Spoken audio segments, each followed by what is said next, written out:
고요한 강남의 아침, 햇살이 나뭇가지 사이로 스며들어 깨끗한 거리에 길게 드리워진다.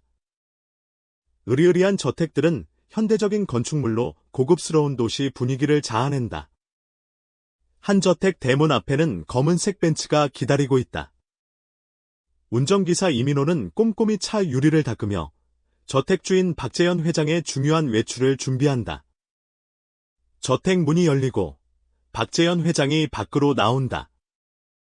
품위 있는 모습에서 성공한 남자의 기품이 느껴진다.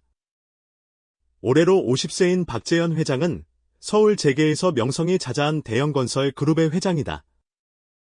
그의 사업은 전국에 걸쳐 있으며 수십 건이 크고 작은 프로젝트를 진행해왔다. 그의 옆에는 젊고 세련된 파스텔톤 드레스를 입은 부인 김소연이 서 있다. 그녀의 눈빛은 날카롭지만 자세히 보면 부드러움 속에 차가움이 숨어 있다. 김소연, 벌써 나가시게요? 그녀는 부드럽게 말하며 남편의 팔에 손을 살짝 얹는다. 박재현, 오늘 회의가 중요해. 해변 리조트 프로젝트의 최종 결정 단계야. 박재현은 다급한 목소리로 대답한다. 김소연은 미소 지었지만 눈빛에는 약간의 불안함이 스친다. 운전기사가 박재현을 위해 차 문을 열어준다. 그가 차에 발을 올리려는 순간 허름한 옷차림의 최민준이 헐떡이며 달려온다. 낡은 티셔츠를 입고 손에는 복권 뭉치를 든 머리는 헝클어진 아이였다. 최민준, 아저씨, 차 타지 마세요. 아이는 걱정스러운 눈빛으로 외친다. 박재현은 깜짝 놀라 아이를 바라본다. 박재현, 무슨 말이냐? 최민준, 브레이크가 끊겼어요. 어젯밤에 사람들이 이야기하는 걸 들었어요. 가지 마세요. 아이는 더듬거렸지만 단호하게 말했다. 김소연은 즉시 미간을 찌푸리며 아이를 향해 손가락질하며 한 걸음 나선다. 김소연, 저 아이, 누가 들어오라고 했어? 또 복권 파는 애들의 수작이지. 당장 꺼져. 아이는 조금 물러섰지만 여전히 굳건했다. 최민준, 거짓말 아니에요. 여기 근처 주차장에서 잤어요. 들었다고요. 박재현은 눈을 가늘게 뜨며 아이를 호기심 어린 눈으로 바라본다. 박재현은 운전기사에게 말한다. 박재현, 브레이크 다시 확인해봐. 운전기사는 당황했지만 재빨리 차 밑으로 들어가 브레이크 시스템을 점검한다. 김소연은 박재현 옆에서 불쾌한 표정을 지으며 아이를 차가운 눈빛으로 힐끗거린다.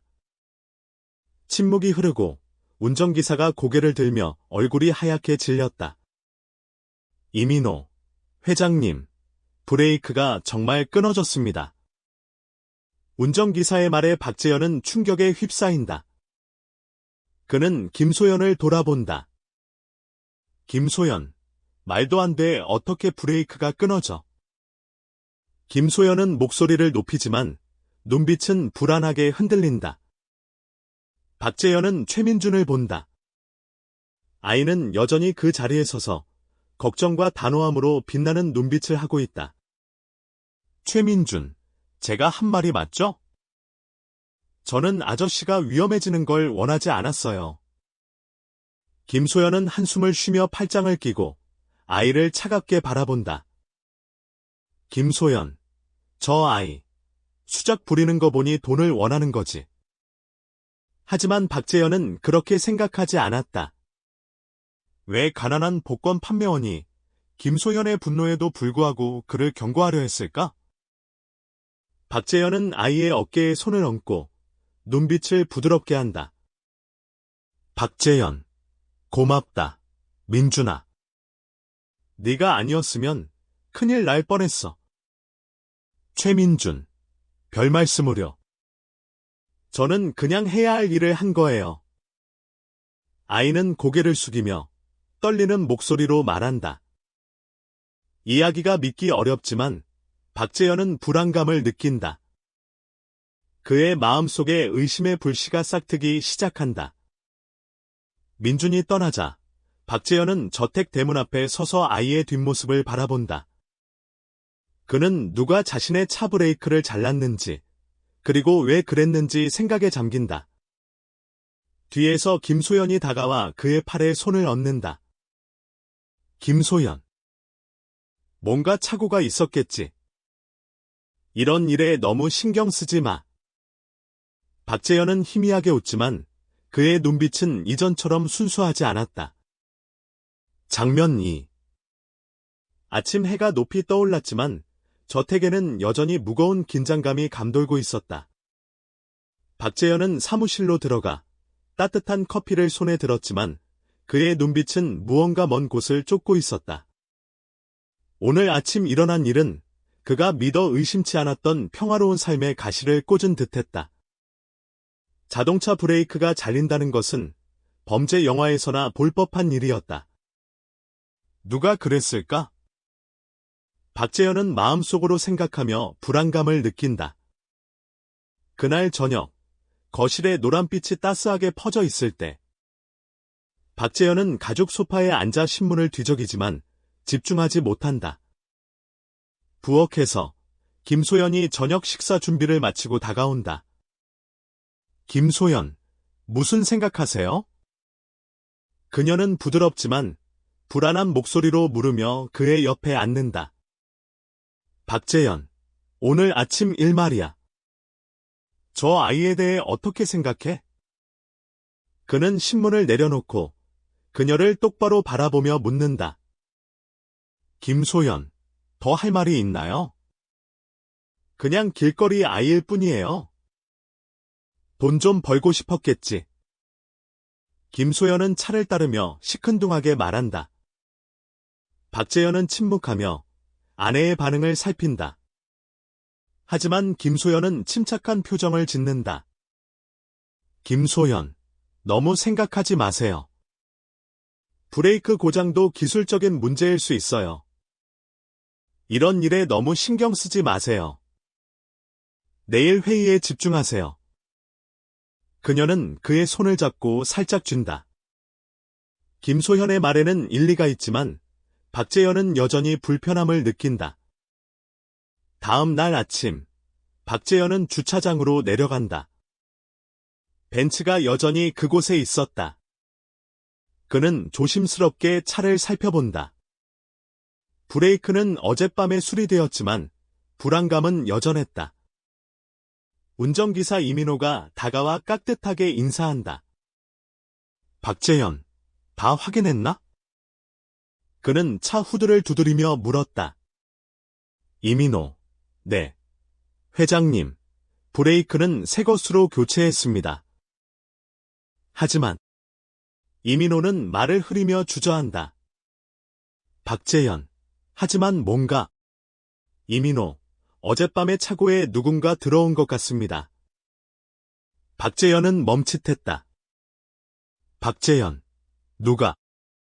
이민호, 잘은 모르겠지만 카메라에 누군가 찍혔습니다. 밤 10시가 넘은 시간이었고 정기호 씨 같았습니다. 정기호는 사업에 실패하고 최근 박재현의 저택을 자주 찾아 협력 기회를 찾고 있는 박재현의 친척이었다. 박재현은 눈을 가늘게 뜨며 의심이 커진다. 왜 정기호가 밤늦게 주차장에 들어왔을까? 그날 밤, 박재현은 평소보다 일찍 집으로 돌아온다. 저택은 넓었지만 조용했다. 그는 거실에서 김소연이 누군가와 이야기하는 소리를 듣는다. 소리는 작지만 긴장감이 느껴진다. 김소연, 조심해야 해. 그 사람이 알면 모든 게 망가져. 박재현은 문 뒤에서 멈춰 서서 심장이 빠르게 뛰는 것을 느꼈다. 두 번째 목소리가 들렸다. 쉰 목소리의 정기호였다. 정기호, 걱정 마. 브레이크는 내가 다 잘랐어. 그 사람이 아침에 좀 더 일찍 나섰으면 모든 게 끝났을 거야. 박재현은 몸이 얼어붙는 듯한 느낌을 받는다.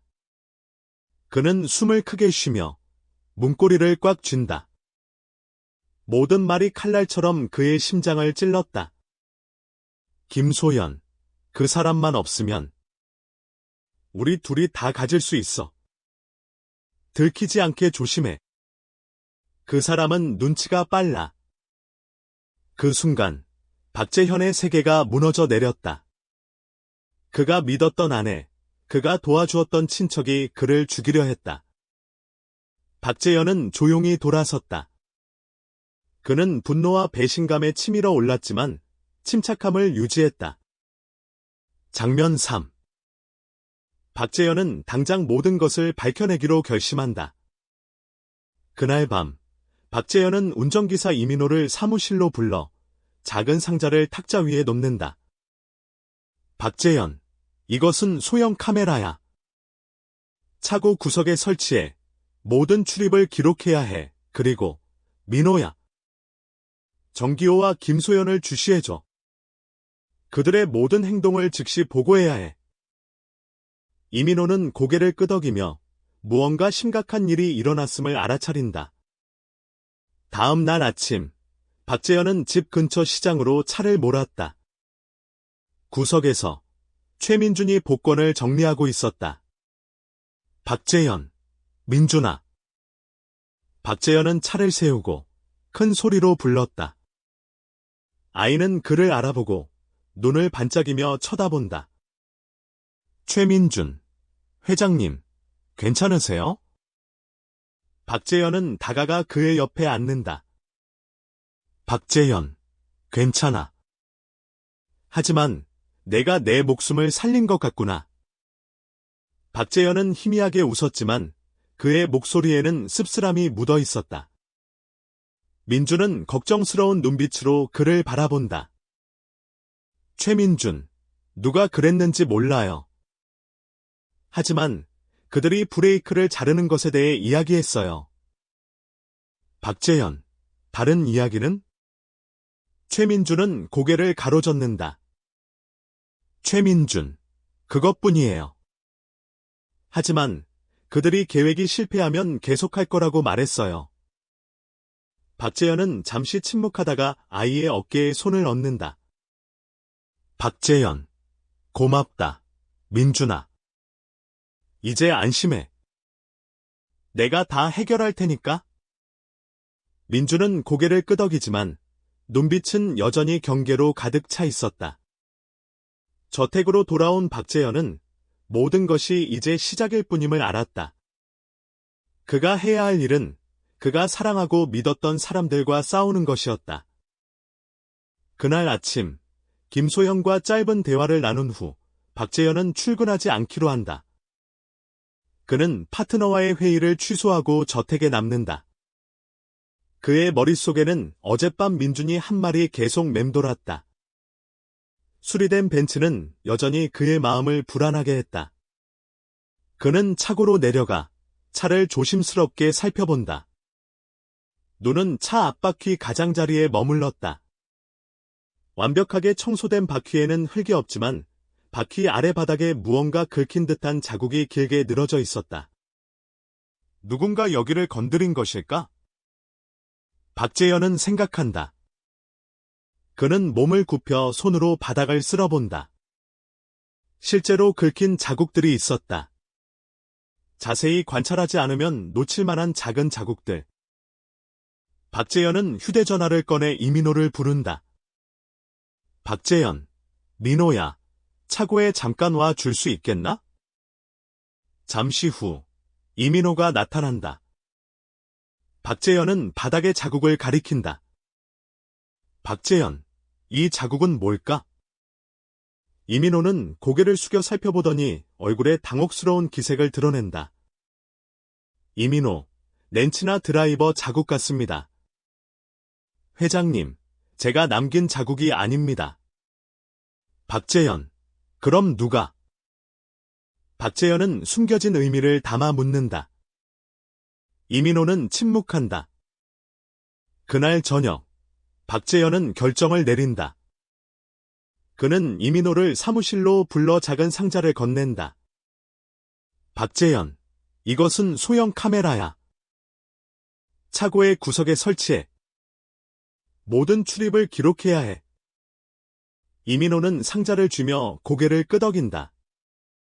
박재현, 누군가 고의로 날 해치려 한다고 생각하나? 박재현은 한숨을 내쉰다. 박재현, 확실하진 않지만 어떤 것도 놓치고 싶지 않아.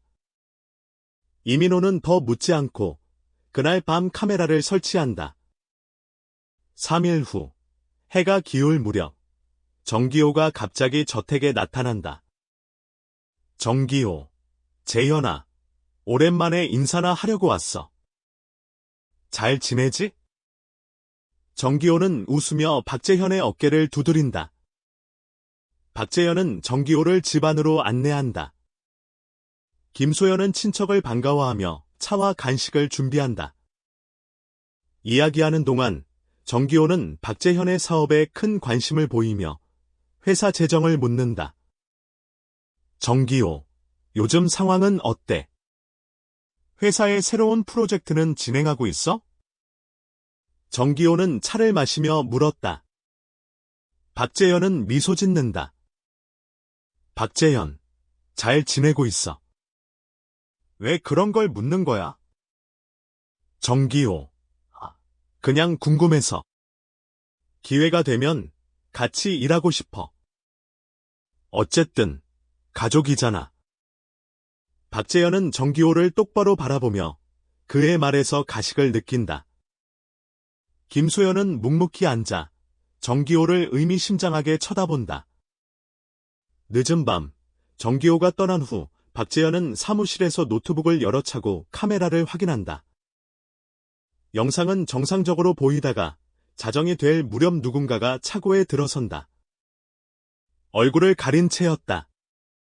그는 벤츠 쪽으로 다가가 렌치로 자동차 밑을 손본다. 잠시 후 그는 조용히 사라진다. 박재현이 영상을 멈추고 확대하자 그는 정기호임을 알아본다. 그는 의자에 몸을 기대고 날카로운 눈빛을 드러낸다. 장면 4. 다음 날 아침 식사 자리에서 박재현은 김소연에게 말한다. 박재현, 어젯밤에 정기호가 또 차고에 들어왔어. 김소연은 커피를 마시다가 멈칫하지만 재빨리 평정을 되찾는다. 김소연, 너무 예민한 거 아니야. 그냥 방문한 것뿐이겠지. 박재현은 아내를 바라본다. 박재현, 그럴 수도 있겠지. 하지만 누군가 날 해치려 한다면 나는 어떻게 해야 할까? 김소연은 남편의 날카로운 눈빛을 마주 보았다. 김소연, 당신이 상상하는 것일 수도 있어요. 모든 사람이 당신 생각처럼 나쁜 건 아니에요.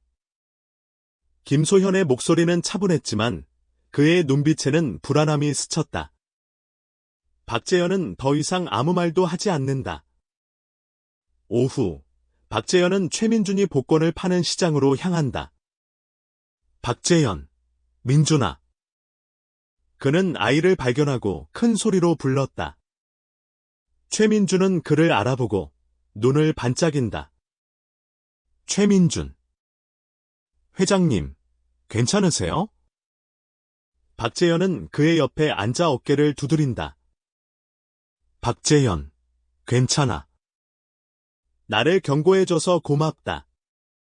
민준은 머뭇거리다가 작은 목소리로 말한다.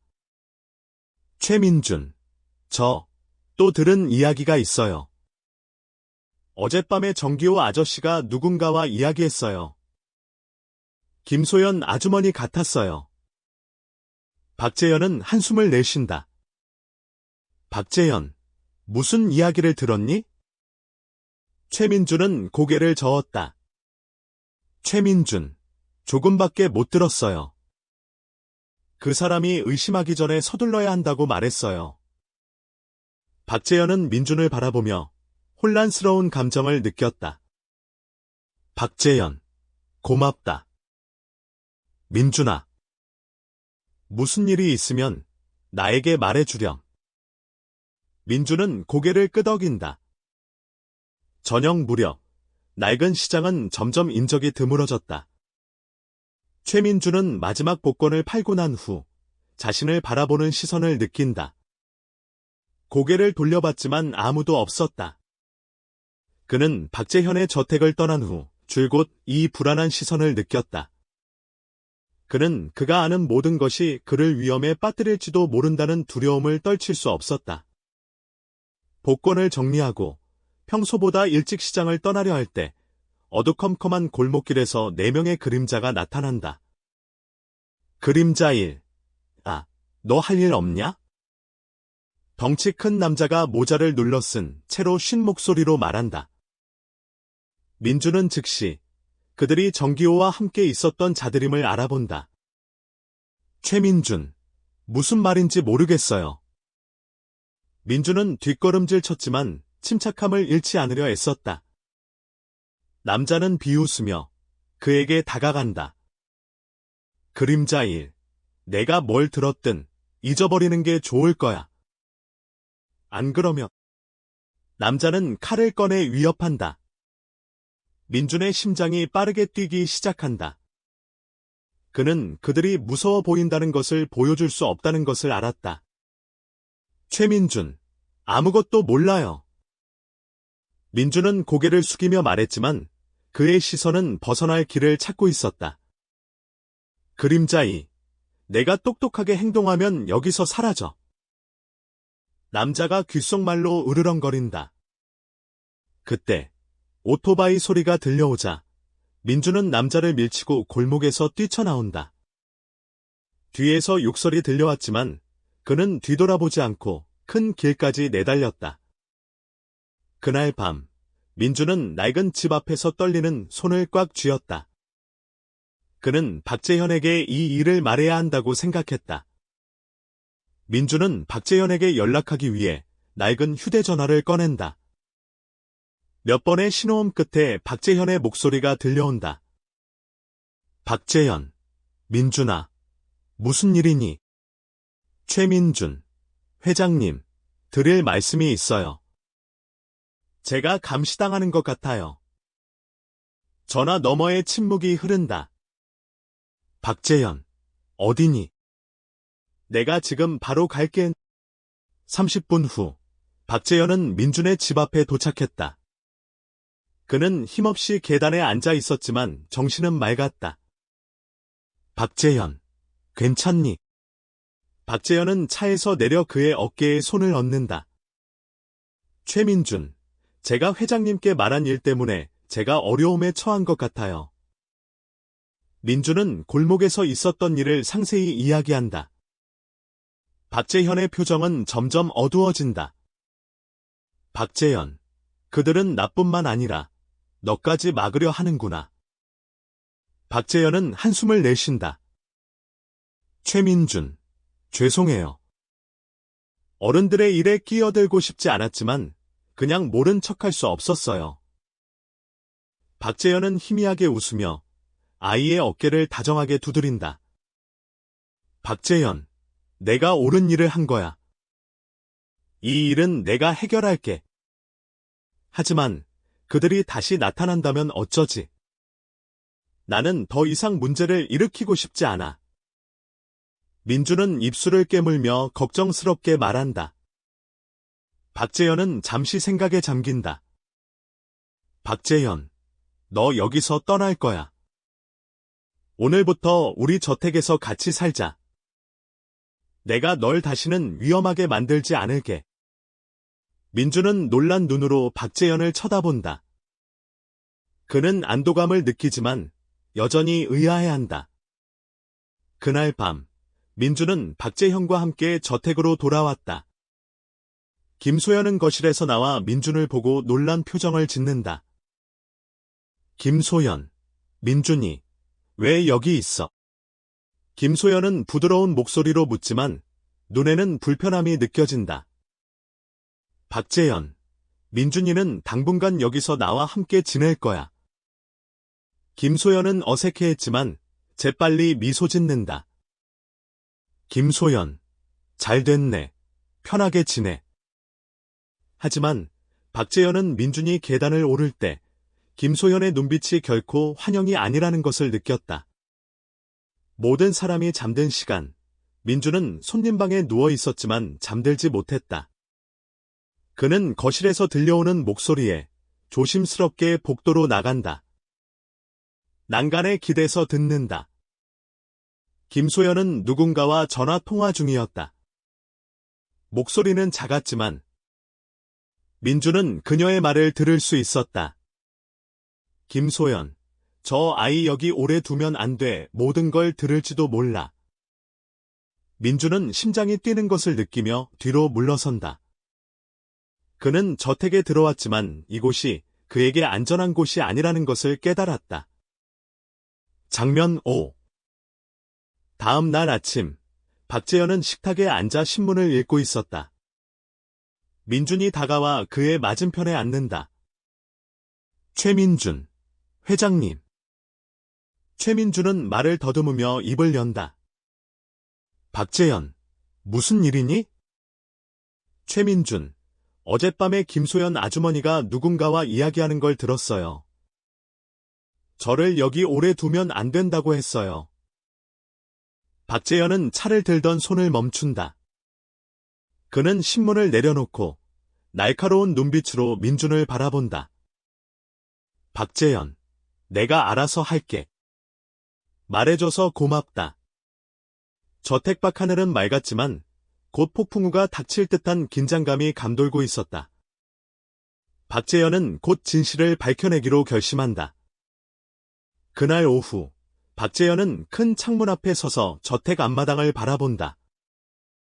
햇빛이 돌길 위에 드리워져 있지만 그의 마음은 혼란스러웠다. 어젯밤 민준이 한 말은 그에게 중요한 결정을 내리게 했다.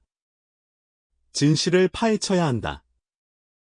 그는 더 이상 침묵할 수 없다는 것을 알았다. 그날 밤, 박재현은 가족 만찬을 준비하고 친척들과 손님들을 초대한다. 정기호와 김소연도 참석했다. 이 모임은 축하를 위한 것이 아니라 진실을 밝히기 위한 것이었다. 박재현은 모든 사람의 진실된 모습을 드러내려 했다. 그는 거실에 카메라를 설치하고 모니터를 회의실에 연결했다.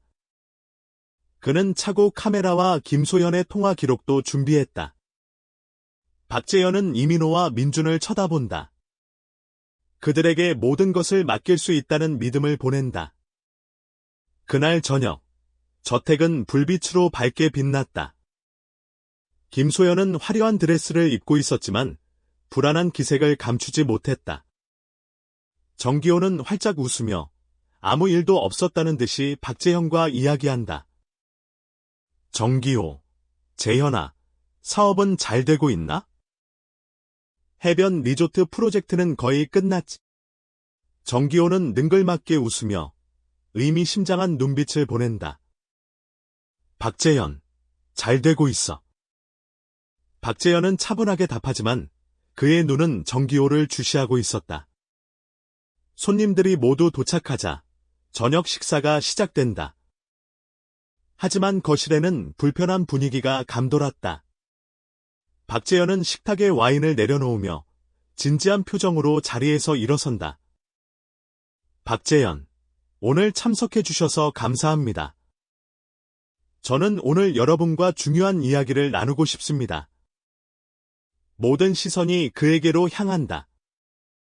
박재현, 저는 제 유언장을 최근에 수정했습니다. 김소연은 눈살을 찌푸렸다. 박재현, 만약 제가 불확실한 이유로 사고를 당하거나 죽는다면 제 모든 재산은 자선단체에 기부될 것입니다. 가족에게는 상속되지 않을 것입니다. 갑자기 거실은 조용해졌다. 정기호는 와인을 들다 멈칫한다. 김소연은 얼굴이 창백해지고 박재현을 노려본다. 김소연, 무슨 뜻이죠? 김소연은 날카로운 목소리로 묻는다. 박재현, 간단해요. 내 재산을 사회에 환원하고 싶을 뿐이에요. 누군가가 악용하는 것보다는.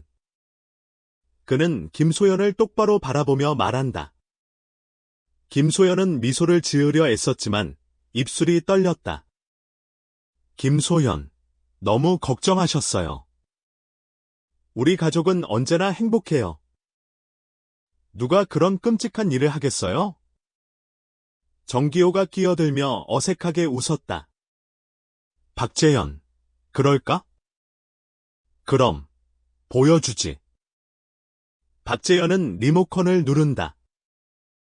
큰 화면에 차고 카메라 영상이 나타난다. 모두는 정기호가 밤늦게 차고에 들어와 브레이크를 자르는 것을 보고 경악한다. 정기호의 얼굴은 하얗게 질렸고 손에 든 와인잔을 떨기 시작했다. 김소연은 자리에서 일어섰지만 아무 말도 하지 못했다. 그때 녹음된 파일이 울려 퍼졌다. 김소연, 그 사람만 없으면 우리 둘이 다 가질 수 있어. 거실은 침묵에 잠겼다. 모두가 김소연의 목소리를 들었다. 최민준이 들었던 그 목소리. 정기호는 김소연을 노려본다. 정기호, 내가 나를 이 일에 끌어들였잖아. 왜 나한테 책임을 다 뒤집어 씌우려 하니? 김소연은 날카롭게 반박한다. 김소연, 당신이 없었다면 내가 혼자서 했을 것 같아? 당신이 모든 걸 제안했잖아. 김소연과 정기호는 서로를 비난하기 시작한다. 박재현은 묵묵히 듣는다. 그를 속이고 죽이려 했던 사람들의 본 모습이 드러나는 순간이었다. 박재현은 이민호에게 경찰에 연락하라고 신호한다. 정기호와 김소연은 손님들의 놀란 시선 속에서 쫓겨나듯 저택을 떠난다. 민주는 박재현의 옆에 서 있다. 그의 눈빛은 어린아이라고 보기 어려울 정도로 성숙해져 있었다. 박재현은 민준을 바라보며 다정한 눈빛을 보낸다. 박재현, 정말 잘했어. 민준아. 네가 아니었다면 이 일은 이렇게 끝낼 수 없었을 거야. 최민준은 희미하게 웃었지만 그의 눈빛에는 슬픔이 남아있었다. 최민준, 저는 모든 게 잘 되길 바랐을 뿐이에요. 저택 밖으로 달빛이 비쳐 들어온다. 폭풍이 지나간 후 모든 것은 다시 고요해졌지만 박재현의 마음에는 배신과 탐욕이 남긴 상처가 여전히 남아있었다. 장면 6. 저택은 다시 조용해졌고 남은 손님들은 모두 돌아갔다. 박재현은 이민호, 그리고 민준과 함께 있었다. 세 사람은 침묵 속에 각자의 생각을 하고 있었다. 모든 것이 끝났지만 왜 이렇게 마음이 무거울까? 박재현은 혼자 생각에 잠긴다. 민준은 걱정스러운 눈빛으로 그를 바라보았다. 김소연과 정기호가 잡혔지만 민준은 이것이 끝이 아니라는 것을 알았다. 박재현은 저택 계단에 앉아 있었다. 손에 든 와인잔은 반쯤 비워져 있었다. 민준이 다가와 그의 옆에 앉는다. 최민준, 주무시지 않으세요? 박재현은 희미하게 웃었지만 슬픔이 느껴진다. 박재현, 요즘 같은 날에는 쉽게 잠이 오지 않는구나. 민준은 고개를 숙이며 그의 손을 꽉 쥔다. 최민준, 죄송해요. 제가 회장님의 가족을 혼란스럽게 한 것 같아서. 박재현은 와인잔을 내려놓고 민준을 바라본다. 박재현, 아니야. 민준아. 내 잘못은 없어. 네가 아니었다면 나는 여기 없었을 거야. 최민준, 하지마. 김소연 아주머니는 회장님의 가족인데. 박재현은 한숨을 내쉬었다. 박재현, 민준아, 가장 깊은 상처를 주는 사람은 가장 믿는 사람일 때도 있단다. 민준은 침묵한다. 그는 자신을 배신한 친척을 알고 있었다. 고아원에서 자란 그는 친척도 믿을 수 없었다. 최민준, 그럼 그 사람들을 용서하실 건가요? 박재현은 잠시 생각하다가 말한다. 박재현, 용서라. 모르겠구나. 상처는 쉽게 아물지 않는 법이니까.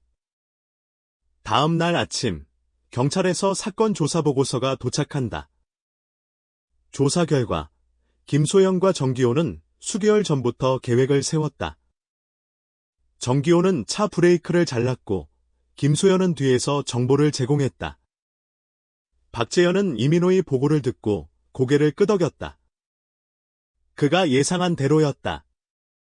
그가 가장 괴로웠던 것은 탐욕에 눈이 멀어 그의 생명까지 앗아가려 한 김소연의 모습이었다. 그날 오후, 박재현은 김소연을 만나기 위해 교도소로 향했다. 면회실 문이 열리고 김소연이 앉아 있었다. 여전히 세련된 모습이었지만 이전의 오만함은 사라졌다. 김소연, 왔네요. 그녀는 날카롭지 않은 목소리로 말했다. 박재현은 그녀와 거리를 두고 앉았다. 박재현, 무슨 일로 날 불렀지? 그는 차가운 목소리로 물었다. 김소연은 그의 눈을 바라보며 떨리는 목소리로 말했다. 김소연, 저를 용서해 주실 수 있나요? 박재현은 차갑게 웃었다. 박재현, 내가 뭐라고 해야 할까? 소연아. 김소연은 고개를 숙였다. 김소연, 알잖아요. 고의가 아니었어요. 더 나은 삶을 원했을 뿐이에요. 당신의 그림자로 영원히 살고 싶지 않았어요. 박재현, 그래서 날 죽이려 했나? 김소연은 침묵하며 눈물을 흘렸다. 김소연, 당신은 날 사랑했잖아요. 모든 걸 잊을 순 없나요? 박재현은 눈을 감았다. 그의 마음속에 소용돌이가 일었다. 박재현, 그래, 널 사랑했었지. 하지만 배신이 섞이면 사랑은 존재할 수 없어. 널 결코 잊지 못할 거야. 네가 한 일을. 김소연은 눈물을 터뜨렸지만 박재현은 그녀를 위로하지 않았다. 박재현, 나는 널 용서하러 온 게 아니야. 내가 선택한 행동에 대한 책임을 져야 한다고 말해주려고 온 거야. 그는 면회실을 나선다. 그는 교도소 철문 앞에 서서 서늘한 바람을 맞았다. 그의 마음도 조금은 가벼워진 듯했다. 저택에 돌아왔을 때 민준이 그를 맞이했다. 최민준, 회장님, 괜찮으세요? 박재현은 민준의 머리를 쓰다듬으며 부드러운 미소를 짓는다. 박재현, 괜찮아. 그리고 이제 너는 더 이상 걱정할 필요 없어. 민준은 그의 눈을 보며 믿음을 담는다. 박재현, 너는 여기서 공부하며 내가 받을 만한 삶을 살아야 해. 그는 힘있는 목소리로 말한다. 민준은 웃으며 고개를 끄덕인다. 최민준, 고맙습니다. 실망시키지 않을게요. 만찬회 이후 며칠 동안 박재현의 저택은 어느 때보다 조용해진 듯했다. 겉으로는 모든 것이 정상적으로 돌아갔지만 그의 마음에는 배신감이라는 커다란 공허함이 자리 잡고 있었다. 민주는 여전히 저택에서 생활하며 이민호의 일을 돕고 뒷마당 꽃밭을 가꿨다. 그는 박재현이 여전히 전처럼 강인한 사람은 아니라는 것을 알았다. 그가 아무리 감추려고 해도 혼자 있을 때면 공허한 눈빛과 침묵을 보였다. 어느 날 아침, 박재현은 변호사로부터 전화를 받는다. 변호사, 박 회장님, 재산과 프로젝트에 관련하여 한 가지 알려드릴 게 있습니다. 조사 결과 김소연 씨가 회장님의 회사 자금 일부를 개인 계좌로 빼돌린 것으로 확인되었습니다. 수개월 전부터 이 일을 진행해 온 것 같습니다. 박재현은 휴대전화를 꽉 쥐었다. 박재현, 얼마나? 변호사, 약 200억 원입니다. 박재현은 재산가였지만 200억 원은 적지 않은 금액이었다. 그가 놀란 것은 금액이 아니라 김소연의 대담함이었다. 박재현, 알겠습니다. 내가 직접 처리하겠습니다. 통화를 끝내고 박재현은 멍하니 앉아 있었다. 그의 시선은 허공을 향했다. 박재현, 당신은 나를 배신했을 뿐 아니라 내가 이룩한 모든 것을 훔치려 했어. 그날 오후, 박재현은 마당에 앉아 있었다. 민준이 다가와 오렌지 주스를 건넨다. 최민준, 기분이 안 좋아 보이세요. 아이는 걱정스러운 눈빛으로 말했다.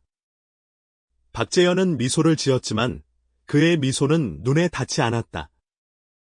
박재현, 그냥 생각 중이야. 민준아. 최민준, 김소연 아주머니 때문에 그러세요? 박재현은 바로 대답하지 못했다. 그는 오렌지 주스를 마시며 그의 마음을 식히려고 했다. 박재현, 그래. 하지만 김소연뿐만 아니라 인간의 마음이 변할 수 있다는 것에 대해서도 생각하고 있어. 민준은 먼 곳을 바라보며 고개를 끄덕인다. 최민준, 저도 그렇게 생각했어요. 제가 만났던 많은 사람들은 처음엔 친절했지만 돈 때문에 모든 걸 팔아버렸죠. 민준의 말에 박재현은 깜짝 놀란다. 13살 아이가 삶의 잔인함을 깨달았다는 사실에 놀랐다. 다음 날, 박재현은 회사 경영진 회의를 소집한다. 회의실에는 무거운 긴장감이 흘렀다. 모두가 김소연의 횡령 사건이 회사의 명성에 큰 타격을 입혔음을 인지하고 있었다. 박재현은 회의실을 둘러본다. 박재현, 이번 일은 누구도 바라지 않았던 일입니다. 제가 모든 책임을 질 것입니다. 하지만 더욱 중요한 것은 이 일이 회사의 명예와 신뢰에 영향을 주지 않도록 하는 것입니다.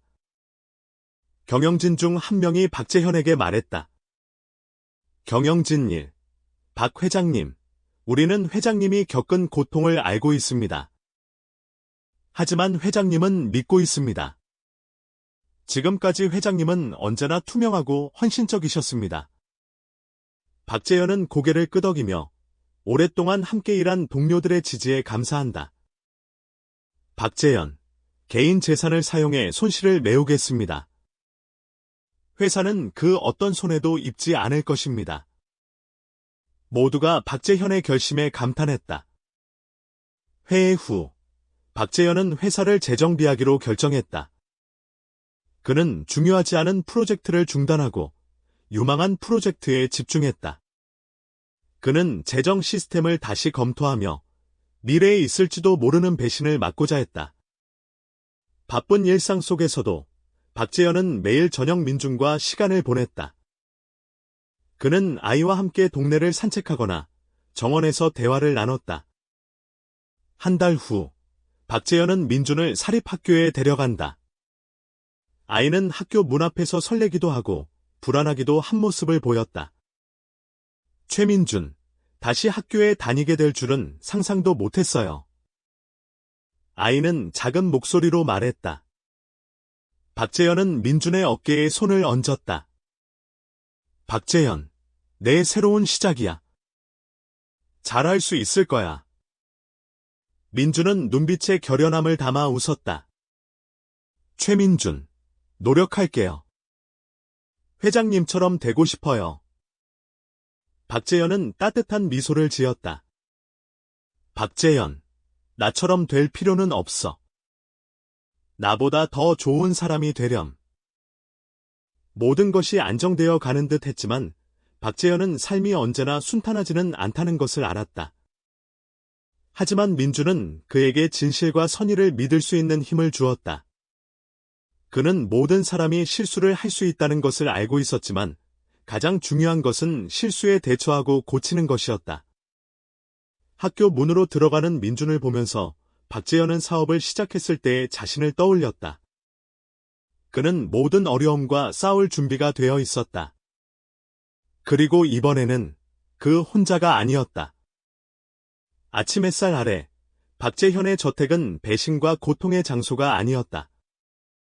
이곳은 희망과 새로운 시작, 박재현과 민준에게 따뜻한 보금자리였다. 시간이 흘렀고 박재현의 저택은 다시 평화로운 일상을 되찾았다. 하지만 김소영과 정기호가 남긴 상처는 여전히 남아 있었다. 하지만 박재현은 그 상처와 함께 어떻게 나아가야 할지 알고 있었다. 민주는 새로운 삶에 적응하며 매일 아침 일찍 일어나 이민호와 함께 정원을 가꾸고 학교에 갔다. 오후에는 저택에서 공부했다. 낡은 집에서 혼자 지내던 때와는 완전히 다른 삶이었다. 어느 날 저녁, 박재현이 사무실에서 책을 읽고 있을 때 민준이 조심스럽게 들어왔다. 손에는 작은 수첩이 들려 있었다. 최민준, 회장님, 물어볼 게 있는데요. 박재현은 고개를 들고 희미하게 웃었다. 박재현, 무슨 일이야? 민준은 의자에 앉아 수첩을 탁자에 놓았다. 최민준, 숙제로 가족에 대한 글을 써야 하는데 어디서부터 시작해야 할지 모르겠어요. 박재현은 책을 내려놓고 생각에 잠겼다. 박재현, 가족 말인가? 민준은 고개를 끄덕인다. 최민준, 선생님이 제가 제일 사랑하는 가족에 대해 쓰라고 했어요. 민준은 더 이상 가족이 없었다. 그가 쓴다면 누구를 써야 할까? 잠시 후, 박재현은 미소를 지었다. 박재현, 누구에 대해 써도 괜찮아, 민준아.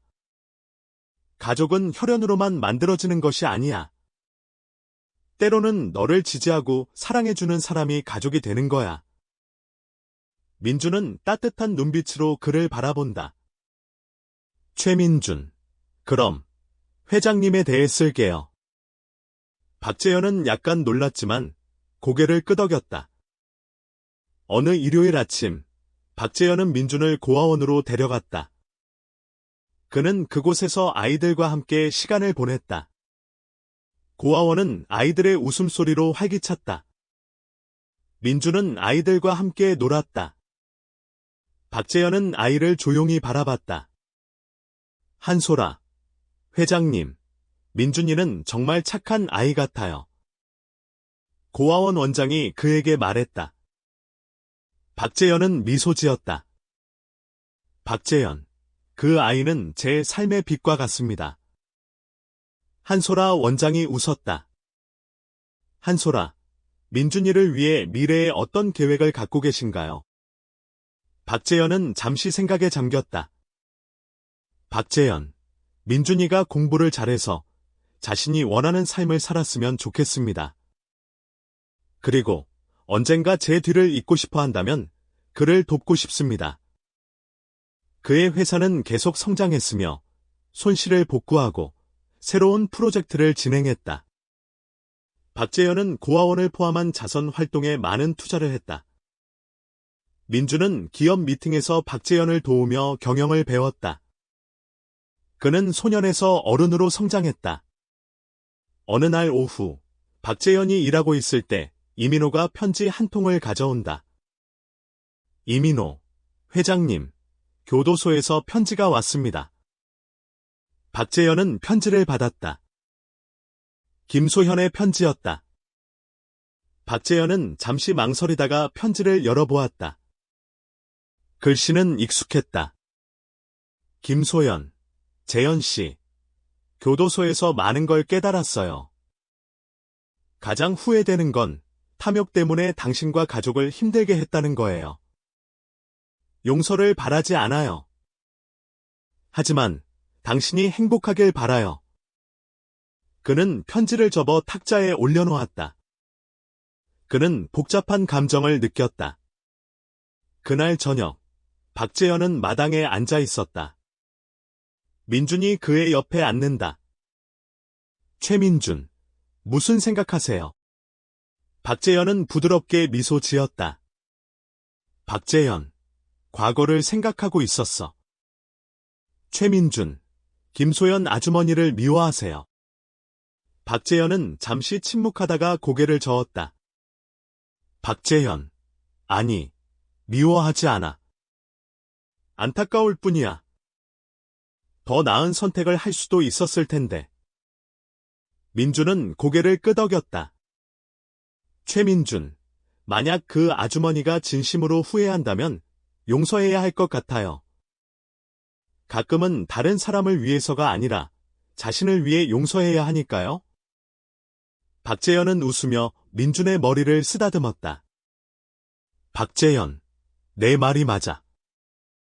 그날 밤, 밝은 달빛이 저택 정원을 비췄다.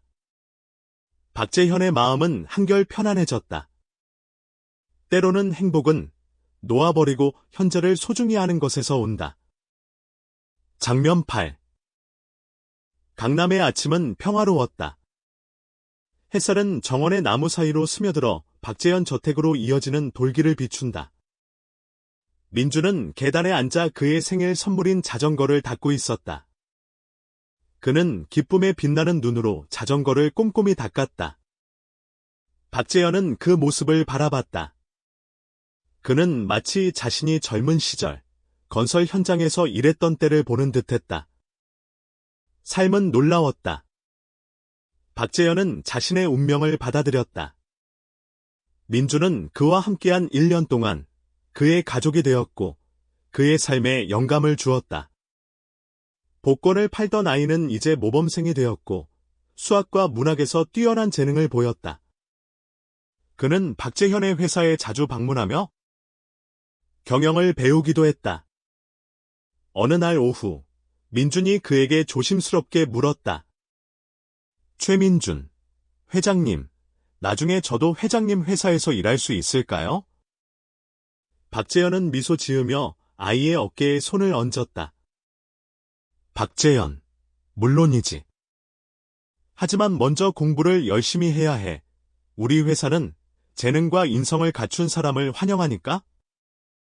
출신은 중요하지 않아. 민주는 고개를 끄덕였다. 어느 날 저녁, 박재현은 교도소에서 편지를 받는다. 정기호의 편지였다. 정기호, 재현아, 내가 한 행동은 용서받을 수 없다는 것을 알아. 매일 내 죄를 후회하고 있어. 탐욕과 질투가 나를 잘못된 길로 이끌었지. 용서는 바라지 않지만 진심으로 미안하다는 말을 하고 싶다.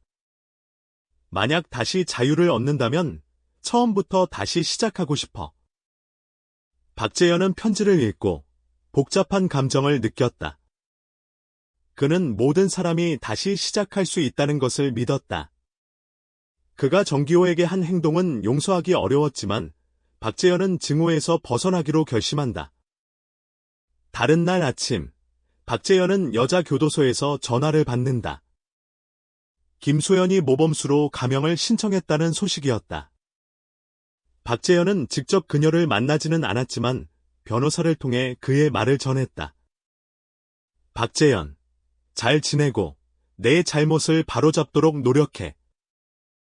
모든 것은 다시 시작할 수 있어. 진실한 마음만 있다면?